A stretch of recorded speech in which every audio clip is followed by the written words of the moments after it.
Тимур приехал в начале марта 22 года, и мы сразу отдали его в местную школу.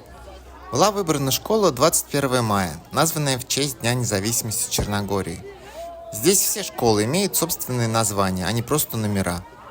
В своем классе Тимур один русскоязычный, все остальные местные. Какое-то время в класс ходил мальчик из Турции, но не прижился. Судя по количеству участников чата, в классе 22 ученика. В Воронеже Тим заканчивал 3 класс, а тут спросили его год рождения и знает ли таблицу умножения. А раз знает, то давайте сразу в 4. Получается, что разница в школьной программе год, если брать математику как точку соприкосновения. Так что через 3 месяца 4 класс был успешно закончен.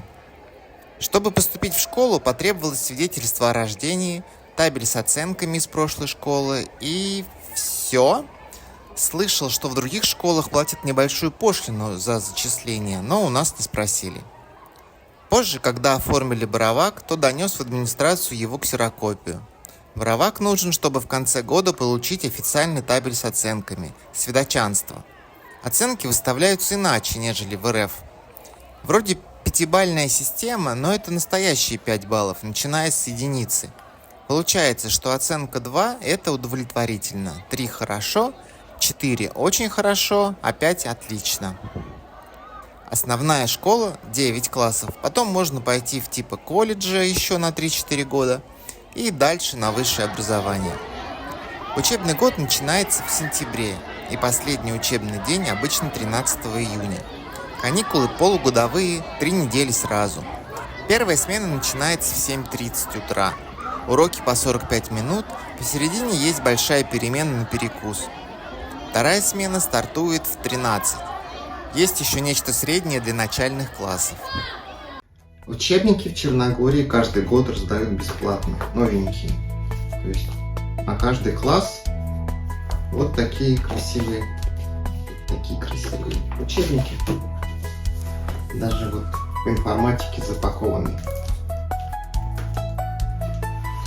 В 6 классе у нас появилась биология. Биология появилась. Вот такие вот красивые. То есть обычно идет учебник и рабочая тетрадь. Вот. По-моему, отлично.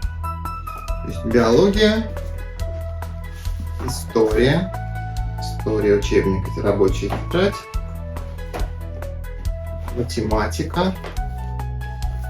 Математика, тут прям целая такая математика. Очень красивая разноцветная математика. Речь по речи, учебник черногорского, сербского, хорватского, боснийского языка с рабочей тетрадью. Учебник по рисованию. Вот у них тут по рисованию тоже учебник есть, не знаю. По-моему, они никогда по учебнику не рисуют, но учебник есть. Так, английский. Это чтение.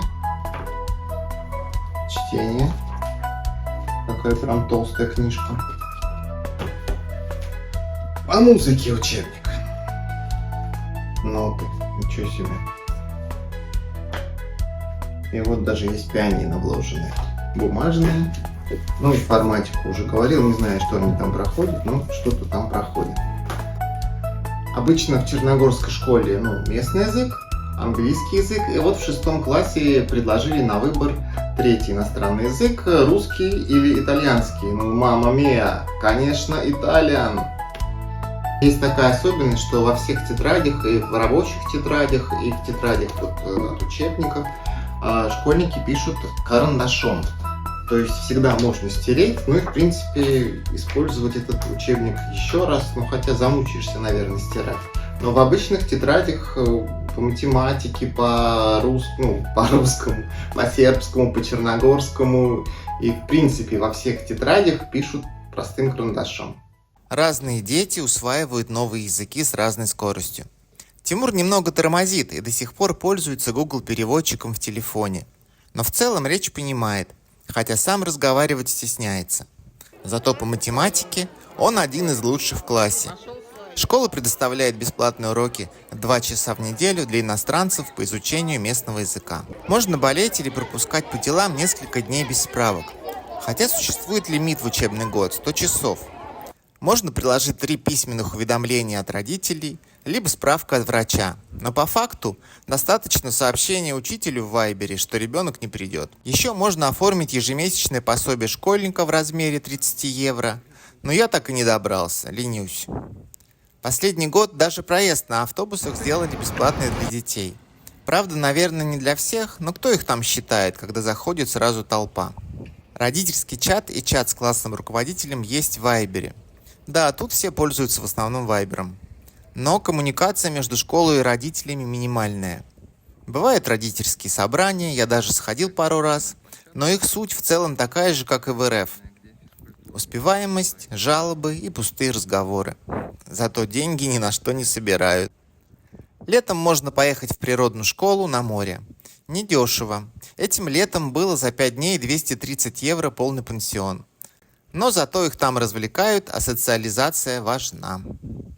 Вот, тут лампа раз, мешает. Тут есть такая штука, которая делает так. Лампа включается, зарядка тут есть. Тут есть одна прикольная лампа, которая делает так, хоп, хоп, хоп.